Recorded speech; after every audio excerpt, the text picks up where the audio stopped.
अस्सलाम वालेकुम। बिस्मिल्लाहिर्रहमानिर्रहीम।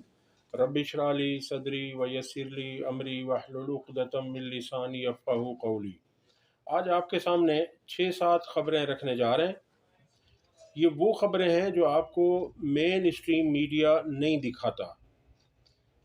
तो इसमें नंबर 1 पे खबर है कोर कमांडर कॉन्फ्रेंस। नंबर 2 पे हम बात करेंगे इमरान खान ने सज़ाओं के ख़िलाफ़ अपील दायर कर दी। बुशरा बीबी जेल के बजाय बनी गाला मुंतकिल।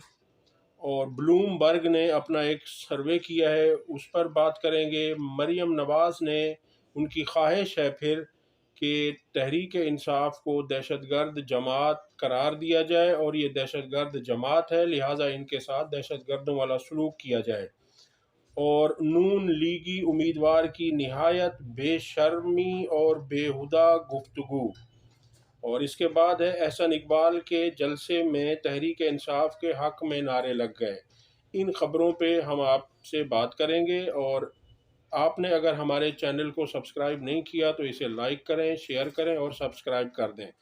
अब हम पहली खबर की तरफ आते हैं, वो है कोर कमांडर कॉन्फ्रेंस। गुज़श्ता रोज़ core commander conference chief of army staff के ज़ेर निगरानी मुनक़िद हुई और इसका एलामिया ये जारी किया गया कि पाकिस्तान को गैर मुस्तहकम करने के लिए दुश्मन क़ुव्वतों के इशारों पे अमल करने वाले तमाम दहशतगर्दों, उनके सहूलतकारों और उनकी हौसला अफजाई करने वाले अनासिर के ख़िलाफ़ रियासत मुकम्मल ताकत के साथ निमटेगी। नंबर 2, पाकिस्तान की खुद मुख्तारी और इलाकाई सलामती मुक़द्दस और नाकाबिल तस्ख़ीर है और ये इंशाअल्लाह नाकाबिल तस्ख़ीर रहेगी। नंबर 3, पाकिस्तान तमाम रियासतों के साथ पुरअमन बकाए बाहिमी पर यकीन रखता है। नंबर 4, मुल्की खुद मुख्तारी, सालमियत और कौमी इज़्ज़त और अवाम की उमंगों पर कभी समझौता नहीं होगा। इसी कॉन्फ्रेंस में कश्मीर और फ़लस्तीन की सूरत हाल पर भी गौर किया गया और कश्मीर के मुतालिक ज़ोर दिया गया कि कश्मीर के मसले को अक़वाम मुत्तहिदा की करारदादों के मुताबिक हल किया जाए। दूसरी खबर है कि इमरान खान के वकला ने सज़ाओं के ख़िलाफ़ हायर कोर्ट्स में अपील दायर कर दी है।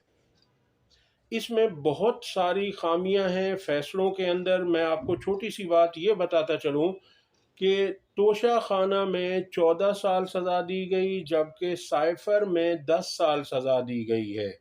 अब इसमें होना तो ये चाहिए था, वैसे तो ये केस बिल्कुल झूठा है, लेकिन अगर दफ़ात को देखा जाए सिर्फ, तो दफ़ात जो हैं वो साइफ़र की ऐसी थी कि उनमें ज़्यादा सज़ा दी जा सकती थी। लेकिन इसमें क्या है कि बिल्कुल केस तो है ही नहीं कुछ, ये तो खुद जन बैठ कर बनाया गया है और फैसला भी इसी तरह से लिखवाया गया है कि उसमें इन्होंने जज साहब ने कोई अपना जुडिशल माइंड अप्लाई नहीं किया और उनको मेरा ख्याल है कि लिखा लिखाया फ़ैसला दिया गया जो उन्होंने पढ़ दिया वहाँ पर, और फ़ैसला भी तहरीरी नहीं था, ज़बानी फ़ैसला था या शॉर्ट ऑर्डर था, फिर डिटेल्ड ऑर्डर अभी तक नहीं दिया था। और हमेशा याद रखिए कि सज़ा जब दी जाती है तो डिटेल्ड ऑर्डर होता है, पूरा उसमें डिटेल होती है और उसमें उसके बाद फिर जो है ना जाकर उस मुजरिम को, चूँकि वो अब मुलजिम नहीं रहा, मुलजिम से वो मुजरिम बना, तो उसे जाकर जेल में बंद कर दिया जाता है। तीसरी खबर है कि बुशरा बीबी को जेल के बजाय बनी गाला मुंतकिल कर दिया गया, जहां उनके घर को सब जेल करार दिया गया है। अब इसमें मैं आपको अर्ज़ करूं, जैसे मैंने पहले आपके सामने अर्ज़ किया है कि वो इसलिए किया गया है, इन्हें बुशरा बीबी से कोई हमदर्दी नहीं थी।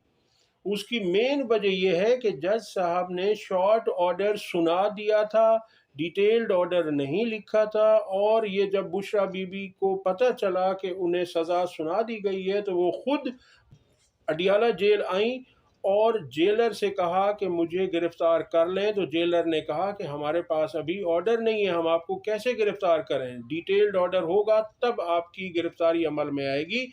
तो फिर इनको मसला पड़ गया कि अब इनको बग़ैर तफसीली ऑर्डर के जेल में हम कैसे रखें, तो इसलिए फिर इनको बनी गाला मुंतकिल कर दिया गया जिस पर سینئر صحافی نصرت جاوید صاحب نے رات ایک ٹی وی شو میں کہا کہ یہ ایک چال ہے، بشریٰ بی بی کو بنی گالہ منتقل کرنا ایک چال ہے جس سے یہ ثابت کیا جائے گا کہ بشریٰ بی بی کے ساتھ لاڈلوں والا سلوک کیا جا رہا ہے۔ آپ اس کی مزید جو ہے نا تفصیل کے لیے ہم اس کی ویڈیو لگا دیتے ہیں، آپ اس کو جو ہے نا دیکھیے، سنیے کہ اس میں یہ کیا ہو رہا ہے۔ یہ کون سے قانون میں ہے؟ 14 سال کہنے بابو چکن ہائی اللہ سیکورٹی تھریٹ آ گیا۔ یہ بھی قانون میں ہے نا؟ وہ صحیح صاحب پڑے گا میں، یہ بھی قانون میں ہے، ہاں وہ صحیح صاحب پڑے گا یہ بھی قانون میں ہے کہ اگر سیکورٹی تھریٹ ہے تو ان کو کسی سیف ہاؤس میں یا کسی ہاؤس میں جہاں وہ چاہتی ہے یہ ایک چال ہے جس کے ذریعے یہ ثابت کیا جائے گا کہ بشریٰ بی بی کے ساتھ لاڈلوں والا سلوک ہو رہا ہے۔ اگر تم اس پولیٹیکل گیم کو نہیں سمجھ رہے تو تم بخدا تحریک انصاف کے حامی نہیں ہو۔ یہ آپ ایک رنگ دے رہے ہیں ایک سائڈ کو، یہ ہے، یہ تصویر یہ ہے کہ اپنے حساب سے کل present سے کر دیں۔ دیکھنا کیا مریم بی بی نہیں تقریر کرے گی؟ نہیں، مجھے ایک بات نہیں، اگر Bushra Bibi house arrest ہوئی تو کیا پاکستان کی تاریخ کی واحد شخصیت ہوں گی جو ہاؤس اریسٹ ہوئی؟ نہیں، ابھی سزا کے بعد نہیں ہوا کبھی۔ ایک بتاؤ، سر نہیں بتائے مجھے۔ فلیٹ بھی تو نہیں تھا، سر بیگم فلیٹ بھی تو نسیم نہیں علی خان اریسٹ ہوئی، جیل میں گئی۔ اچھا ابھی تو بیگم نہیں نصرت ہوئی، ہم اس بحث کو کیوں؟ اب اگلی خبر ہے کہ بلوم برگ نے ایک سروے کیا ہے، اور میں آپ کو بتاتا چلوں کہ بلوم برگ اقتصادیات معیشت کے مطابق معتبر آواز اور بڑا نام ہے۔ اس کی رائے کو معتبر سمجھا جاتا ہے اور اس نے پاکستان کی کاروباری شخصیات سے انٹرویو کیا، ان سے رائے لی، ان کا سروے کیا، تو اس میں انہوں نے 3 نام دیے کہ پاکستان کی معیشت کو کون بہتر کر سکتا ہے، عمران خان، نواز شریف یا بلاول زرداری۔ تو اس میں یہ ہے کہ 90% لوگوں کے جو کہ یہ بزنس ٹائکون ہیں اور سی ای او ہیں، مالکان ہیں بہت بڑے بڑے کاروباروں کے، تو ان کا کہنا تھا کہ عمران خان ہی صرف پاکستانی معیشت کو بچا سکتے ہیں۔ اس کے ساتھ آپ کو 5ویں خبر دوں کہ مریم نواز نے اپنے انتخابی جلسے میں تقریر کے دوران کہا کہ تحریک انصاف دہشت گرد جماعت ہے، لہٰذا ان کے ساتھ دہشت گردوں والا سلوک کیا جائے۔ اب اس کی ویڈیو دیکھیں آپ۔ یہ سیاسی جماعت نہیں ہے، اس کے ساتھ سلوک بھی وہی ہونا چاہیے جو آپ دہشت گردوں کی جماعت کے ساتھ کرتے ہو۔ اور ابھی نواز، میں آپ کو عرض کروں کہ یہ جو ہے نا مریم نواز کی کس کس بات کو جواب دیا جائے، آپ کے سامنے ہے کہ انہوں نے کس طرح کے جھوٹ بولے ہیں۔ ان کا کہنا تھا کہ میری لندن تو کیا پاکستان میں بھی کوئی پراپرٹی نہیں، اور پھر ان کی کروڑوں اربوں کی جائیدادیں نکل آئیں، اور ان کا کام ہی جھوٹ بولنا ہے، ان کا اوڑھنا بچھونا ہی جھوٹ ہے۔ ایک اور جو ہے میں آپ کو ویڈیو دکھاتا ہوں، اس میں نون لیگی امیدوار ہیں چکوال سے، اور ان کی بےہودگی یہ دیکھیے، نہایت بے شرمی ہے، ڈھٹائی ہے کہ اعتماد، اعتقاد، عقیدت علیحدہ ہے۔ انہوں نے نواز شریف کے متعلق جو کہا وہ آپ سن لیجئے پہلے۔ اللہ کے بعد جو ہستی ہے اس کو میاں نواز شریف کہتے ہیں۔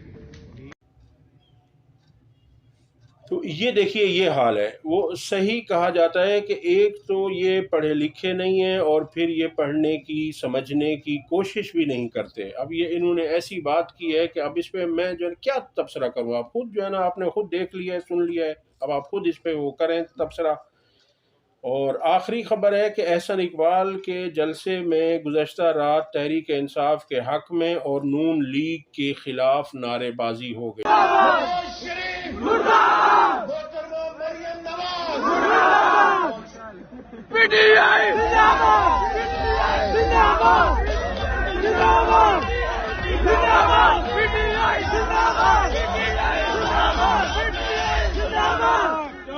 اور اس سے آپ اندازہ کر لیجئے کہ لوگ، عوام کس جماعت کو چاہتے ہیں، کسے وہ ووٹ دینا چاہتے ہیں، مگر یہ کچھ لوگ ہیں اقتدار میں بیٹھے ہوئے جو ایسا نہیں چاہتے۔ تو یہ آج کی ویڈیو میں اتنا ہی، اللہ حافظ۔